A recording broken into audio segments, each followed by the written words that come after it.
Salut à tous.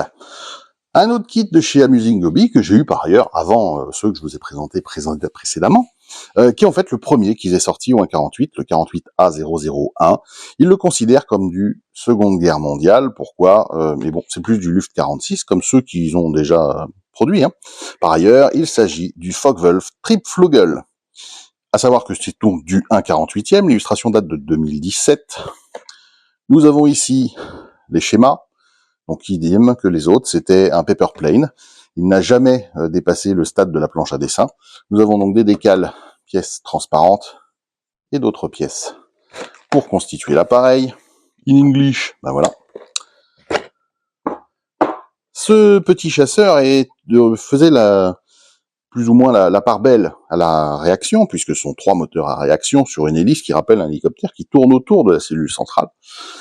Il faut savoir que cet appareil existe aussi au 1.35e chez Mini Art. J'ai le kit. Je ne sais pas si je vous le présenterai. Je ne sais pas si je le montrerai. Par ailleurs, je le revendrai peut-être. Mais voilà, c'est un kit qui existe. On est donc dans le what if. Ça n'a jamais existé à proprement parler.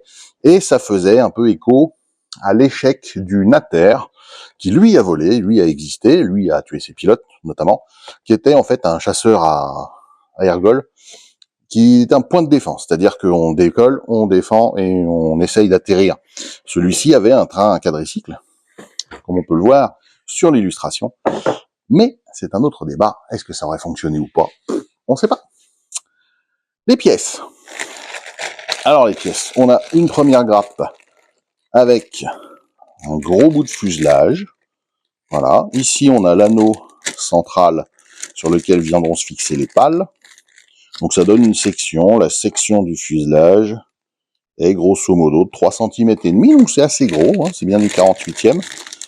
Le détail de la gravure, eh bien, comme ce qu'on a déjà vu chez Amusing Hobby, à savoir une gravure fine avec du rivetage bien détaillé, des panneaux sympas. Ça devrait bien se monter, ça devrait bien se peindre. Voilà, pas de détail intérieur sur la plupart des pièces, sauf sur les cônes de queue, qui de mémoire sont des aérofreins, avec une roue principale, qui est, hop, ici. On va regarder ce qu'on a d'autre comme pièces. Nous avons ici 4 grappes pour les 4 dérives, si je puis dire, sur lesquelles sont logés les 4 autres trains d'atterrissage. Nous avons un détail sympathique également. Et 3 autres grappes identiques avec les pales et les réacteurs de bouts de pales. C'est pas des bouts d'ailes, je suis désolé. Avec une gravure et un tirage quand même assez fin au niveau du détail. C'est assez cool. Pas de recours à la photo découpe ou quoi sur ce modèle. Les pièces translucides, il y a un grand pare-brise avec du rivetage apparent et un tout petit canopy. Ensuite, la planche de décale, voilà, donc toujours en décoration en what if. Ça, c'est le plan de peinture, et voici la notice de montage qui reprend l'illustration, ne rien manger, sinon on peut pas la monter. L'histoire de l'appareil, la liste des pièces, ça peut aller vite.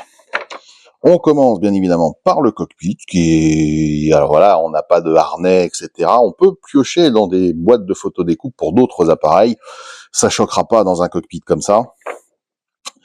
Le cockpit vient à l'intérieur du nez en 2 parties, on assemble donc le système rotatif a priori, l'arrière de l'appareil avec la roulette de queue, si je puis dire, qui vient à l'intérieur d'un élément pour pouvoir la sortir, comme l'amortisseur principal.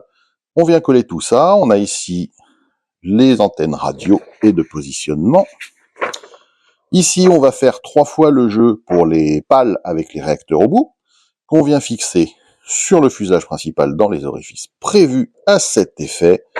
On assemble ensuite les trains d'atterrissage avec les coquilles qui s'ouvrent. Hop, hop, hop. Donc on peut l'assembler en vol, il suffit de recouper et de tout coller et de pas monter les trains d'atterrissage. Et de pas étendre non plus les jambes de train, puisque normalement, hop, ça vient se mettre à l'intérieur. Voilà, c'est ce qu'il nous explique en dessous, j'avais pas fait attention. Très bien. Et on a terminé le montage. Et on a une superbe collection toujours avec les références de chez Mig, avec plein de schémas de peinture différents, qui valent ce qu'ils valent, hein, mais qui sont bien détaillés. Voilà. Donc là, on en a 2, et là, à mon avis, on en a à nouveau 2. Alors, je vous avoue qu'il y en a des forts chouettes. Voilà. Donc, un joli petit kit qui fait bien sur une étagère, qui est quand même assez gros, qui a le mérite d'être vertical, donc qui prend beaucoup moins de place, potentiellement, que certains autres. Je dis potentiellement parce que le rotor avec ses pales prend quand même une certaine taille. Si je me réfère que ça fait 3 cm et demi, bien là, on en rajoute facilement 12. Je vous laisse calculer.